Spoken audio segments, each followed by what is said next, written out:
Міне табиғи тамақтар, қолдың сармайы, таудың малинасы, осы жерде өскен грецкий орех, саумал, Виноград Қырғызстанның винограды.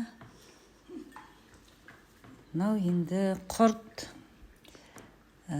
ірімшік, сосын қазақша Рафаэлло. Неден жасайды мынаны? Сүттен де. Сиырдың сүті ма? Мынау іші қоңыр. Ол да екеуі. Екеуі бір. Қоңыр біздің таңқасымыз. Второй блогер.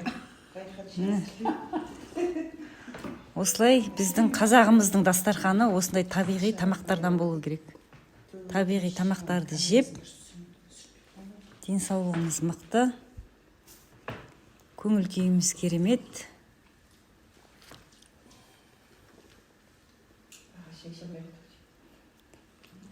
Таңғы ас ішіп жатырмыз меркеде. Бассейнге түсіп келдік. Шайға шейін. Күшті, керемет, натуральный тамақтар. Мына сармайға не жетсін? Қолдан жасаған кәдімгі. Таудың малинасы. Рафаэлло.